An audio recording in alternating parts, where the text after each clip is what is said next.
뻘밭에서 주운 아이는 사람을 보면 장부가 보인다고 했습니다.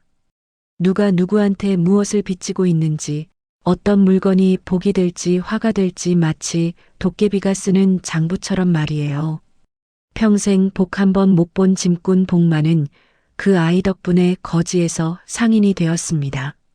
하지만 새로 세상을 쥐고 흔드는 악인 서대철이 그들 앞에 나타났을 때 과연 흙이 쇠를 이길 수 있을까요?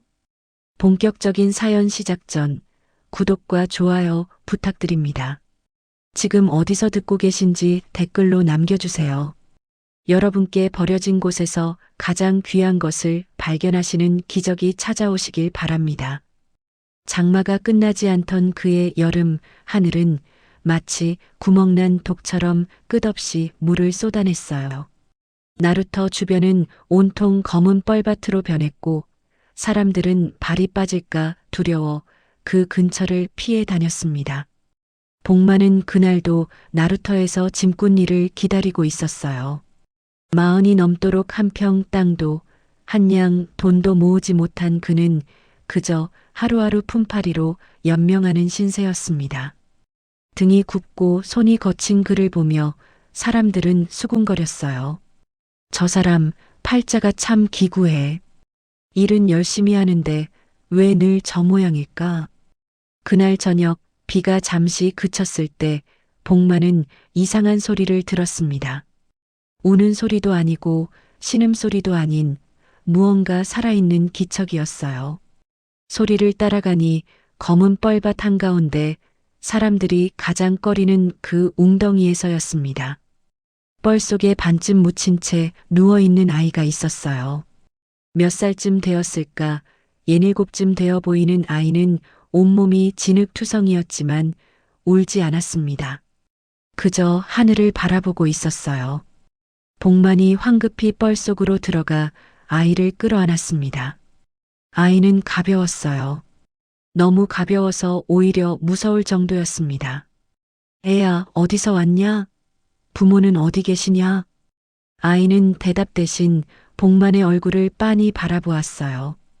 그 눈이 이상했습니다. 진흙 속에 있었는데도 이상하리만치 맑고 깨끗했어요. 마치 어떤 것도 흐리지 못할 것 같은 투명한 유리구슬 같은 눈이었습니다. 그러다 아이가 입을 열었어요. 아저씨, 지금은 발목이 잡혀 보여도 뻘은 곧 논이 돼요. 복만은 소스라치게 놀랐습니다.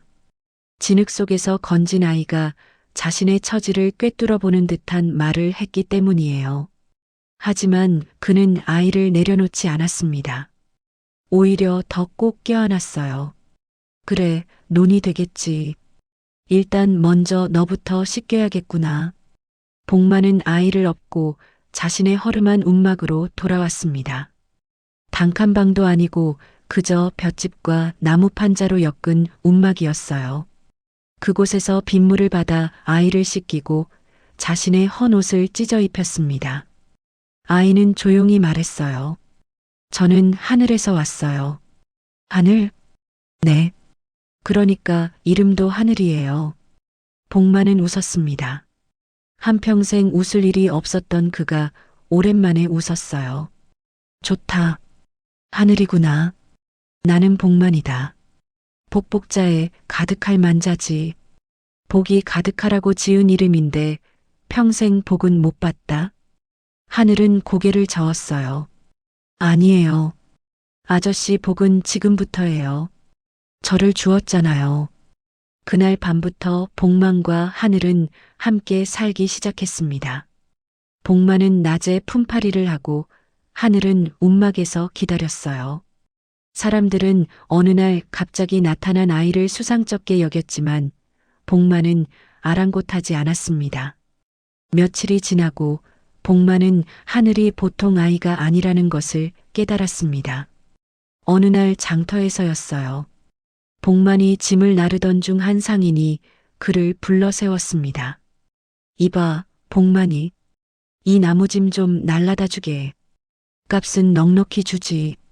복만이 막 짐을 들려는데 옆에서 지켜보던 하늘이 조용히 말했어요. 아저씨, 저 사람 안 돼요. 저 사람 주머니에는 돈이 아니라 돌멩이가 들었어요. 복만은 깜짝 놀라 하늘을 보았습니다. 하늘은 진지한 얼굴로 상인을 바라보고 있었어요. 복만은 반신반의하며 물었습니다. 상인 양반, 먼저 품삯을 주시지요. 상인은 당황하더니 얼굴을 붉혔어요. 이놈이 감히 일을 먼저 하고 받는 게 도리지. 그러고는 황급히 자리를 떴습니다. 나중에 들으니 그 상인은 장터에서 여러 사람을 속여 물건을 챙기고 도망친 사기꾼이었어요. 그날 저녁 복만은 하늘에게 물었습니다. 하늘아, 너는 어떻게 그걸 알았느냐? 하늘은 담담하게 대답했어요. 저는 사람을 보면 장부가 보여요. 장부? 네. 누가 누구한테 무엇을 빚지고 있는지, 누가 무엇을 훔쳐서 가지고 있는지, 어떤 물건이 복이 될지 화가 될지 다 적혀 있어요. 마치 장부책처럼요. 복만은 소름이 돋았습니다. 동시에 묘한 기대감도 들었어요. 그럼 내 장부는 어떻게 되어 있느냐? 하늘은 복만을 한참 바라보다 말했습니다. 아저씨는요, 장부가 텅 비었어요. 아무것도 안 빼앗았고 아무것도 안 훔쳤어요. 그래서 이제 채울 수 있어요. 그날부터 복만과 하늘의 장사가 시작되었습니다. 장마는 계속되었어요. 사람들은 곰팡이와 습기 때문에 고생했고 곡식은 썩어 들어갔습니다. 모두가 하늘만 원망하며 비가 그치기를 기다렸어요. 그런데 하늘은 복만에게 이상한 말을 했습니다. 아저씨, 지금 젖은 볏짚이랑 썩은 집단을 사모아요. 뭐? 그런 걸 왜 사? 그리고 숯가마랑 아궁이 뚜껑도 사요. 여름인데 불을 팔아야 해요.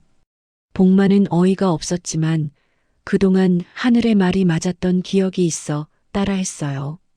남들이 쓰레기처럼 버리는 젖은 집과 썩은 집단을 헐값에 긁어 모았습니다. 장터 사람들은 복만을 비웃었어요. 저 사람 드디어 미쳤나 보네. 한여름에 집단이랑 숯을 모으다니.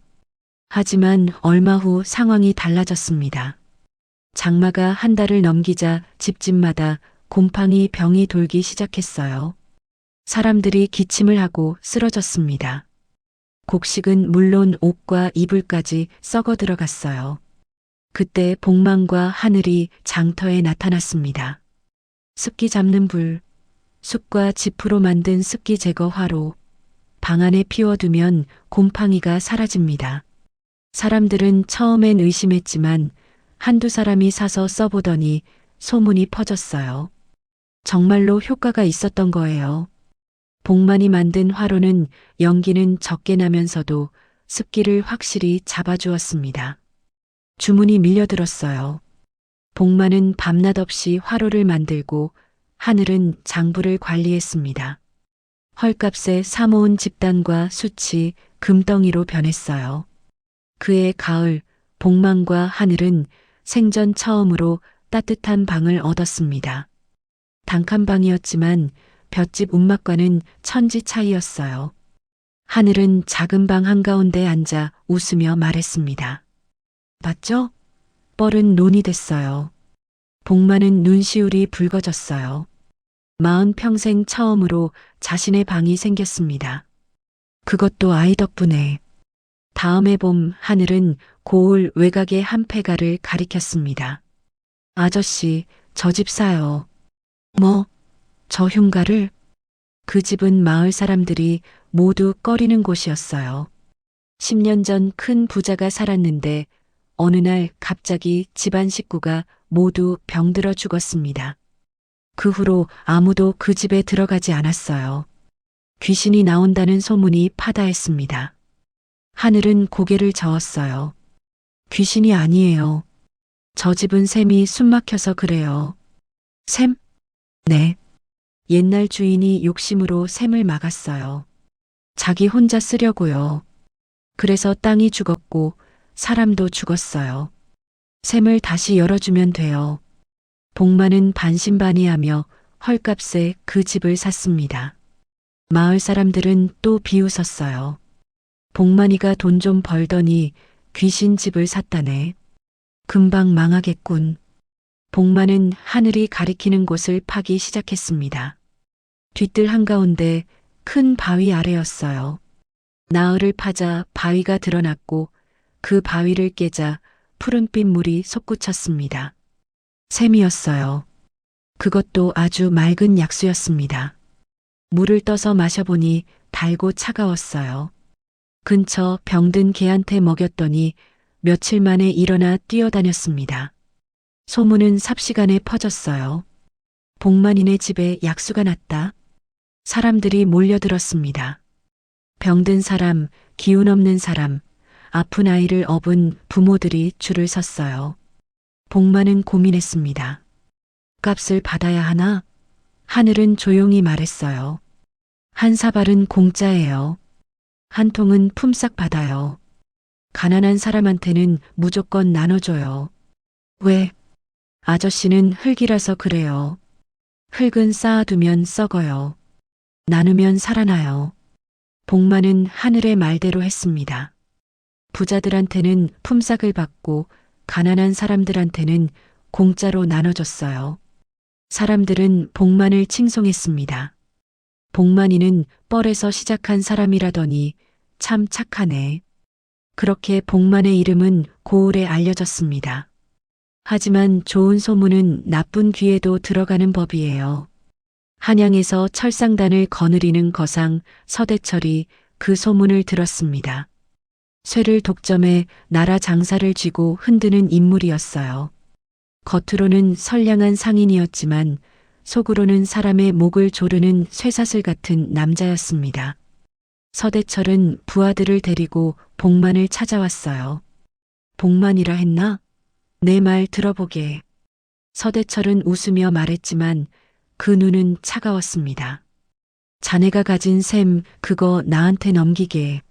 문서를 내게 팔면 그 값으로 자네를 내 밑에서 일하게 해주지. 이 고을 전체 물장사를 맡기겠네. 복만은 고개를 저었어요. 이 물은 팔 게 아닙니다. 마을 사람들 것입니다. 서대철의 얼굴이 굳어졌습니다.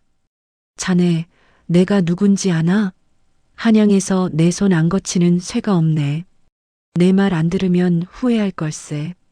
그래도 못 팝니다. 서대철은 냉소를 띠고 돌아갔어요. 그날 밤 하늘은 떨며 말했습니다.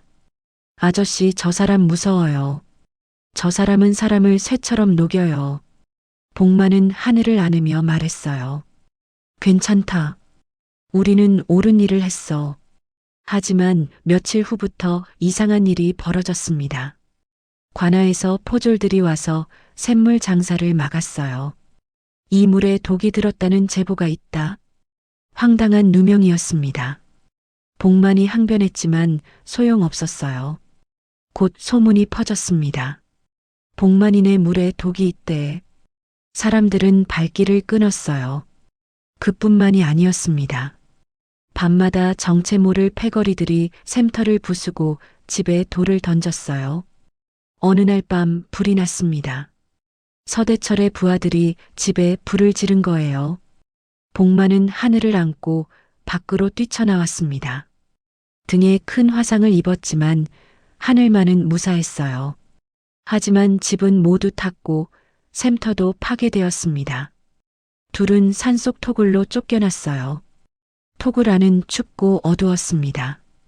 복만은 등의 상처 때문에 신음하며 벽에 기대 앉았어요. 이제 끝이구나. 흙이 쇠를 어떻게 이기겠냐. 복만은 절망에 빠졌습니다. 평생 처음으로 쌓아 올린 것들이 하루아침에 무너졌어요. 하늘이 없었다면 진작 포기했을 겁니다. 그때 하늘이 복만의 가슴에 손을 얹었어요. 아저씨. 하늘의 눈이 이상하게 빛났습니다. 평소와 다른 빛이었어요. 도끼가 아저씨를 너무 깊게 팠어요. 그래서 흙 속의 불씨가 깨어났어요. 뭐? 아저씨는 이제 흙이 아니에요. 속에서 붉게 끓는 용암 같아요. 복만은 하늘의 말을 이해하지 못했습니다. 하지만 묘하게도 가슴속에서 무언가 뜨거운 것이 꿈틀거렸어요. 분노도 아니고 증오도 아닌 더 깊은 곳에서 올라오는 뜨거운 의지였습니다. 하늘아, 우리 어떻게 하면 좋겠냐? 하늘은 잠시 생각하다 말했어요. 칼로 하면 안 돼요. 때를 읽어야 해요. 때? 네. 올겨울은 그냥 겨울이 아니에요. 100년 만에 오는 얼음장 겨울이에요. 쇠가 먼저 죽을 거예요. 복만은 하늘의 눈을 바라보았습니다. 그 눈에는 확신이 가득했어요. 알았다. 그럼 우리 겨울을 준비하자. 서대철은 전쟁 소문을 듣고 기뻐했습니다. 북쪽에서 오랑캐가 쳐들어온다는 소문이 돌자 그는 쇠와 무기를 닥치는 대로 사들였어요. 전쟁이 나면 무기값이 10배로 뛴다. 쇠를 쓸어 담아라. 그의 창고는 쇠로 가득 찼습니다. 칼, 창, 갑옷, 쇠붙이들이 산더미처럼 쌓였어요. 하지만 그의 겨울, 하늘의 말대로 100년 만에 혹한이 왔습니다. 하늘이 얼어붙고 땅이 쩍쩍 갈라졌어요. 사람들은 추위에 떨었고 곡식과 땔감을 구하느라 아우성이었습니다. 전쟁은 추위 때문에 잠시 멈췄고 병사들도 무기보다 소목과 식량이 필요했어요. 서대철의 창고는 쓸모 없어졌습니다. 쇠는 얼어붙어 만지면 손이 달라붙었고 무기는 아무도 사지 않았어요. 사람들은 무기가 아니라 솜, 장작, 곡식을 찾았습니다. 바로 그때 복만이 나타났어요. 소못, 장작, 잡곡 모두 나눠드립니다.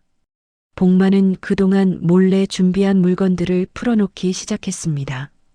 토굴에 숨어 지내는 동안 하늘이 알려준 대로 조금씩 모아둔 것들이었어요. 솜, 볏짚, 장작, 잡곡 쓸모없어 보이던 것들이 생명줄이 되었습니다. 고을 사람들과 병사들이 복만에게 몰려들었어요. 복만이가 우리를 살렸다. 반면 서대철의 처지는 비참했습니다. 창고에는 쇠만 가득한데 그 쇠로는 추위를 막을 수 없었어요. 사람들의 원망이 쏟아졌고 그가 저지른 악행들이 하나둘 드러나기 시작했습니다. 관아가 움직였어요. 서대철이 뇌물로 관리를 매수했던 일, 무고한 사람들을 해친 일, 독점으로 백성을 괴롭힌 일들이 밝혀졌습니다. 서대철의 재산은 몰수되었고 그의 세력은 무너졌어요. 눈보라가 몰아치는 어느 밤이었습니다. 복만은 창고에서 물건을 정리하고 있었어요. 여전히 추위에 떠는 사람들을 위해 장작과 곡식을 나눠주느라 바빴습니다. 그때 문을 두드리는 소리가 들렸어요. 문을 열자 눈 속에 쓰러진 사람이 있었습니다. 얼어 죽기 직전에 누더기를 걸친 거지 같은 사람. 하지만 복만은 그가 누군지 알아봤어요. 서대철이었습니다. 한때 고을을 주무르던 거상이 이제는 얼어 죽을 지경의 거지가 되어 있었어요. 복만은 멈칫했습니다. 자신과 하늘을 이렇게 만든 원수였어요. 그냥 문을 닫고 돌아서도 될 판이었습니다. 그때 하늘이 조용히 속삭였어요. 아저씨 이제 선택이에요. 선택? 흙은 원래요, 썩은 것도 품어요. 복만은 한참을 서대철을 내려다보았습니다. 그리고 한숨을 쉬며 그를 안으로 들였어요. 따뜻한 국밥을 끓여 내밀었습니다. 서대철은 떨리는 손으로 국밥을 받아들고 그대로 무너져 울기 시작했어요. 미안하오, 미안하오. 그는 밤새 울었습니다. 복만은 한마디도 하지 않았어요. 그저 불을 지피고 앉아있을 뿐이었습니다. 하늘은 구석에서 그 광경을 바라보았어요. 하늘의 눈에는 이상한 것이 보였습니다. 서대철을 감싸고 있던 거대한 도끼 형상이 천천히 녹아내리고 있었어요. 그리고 그것이 작고 둥근 호미로 변해가고 있었습니다. 세월이 흘렀습니다. 복만은 고을에서 존경받는 상인이 되었어요. 하지만 그는 비단옷을 입지 않았고 큰 기와집에 살지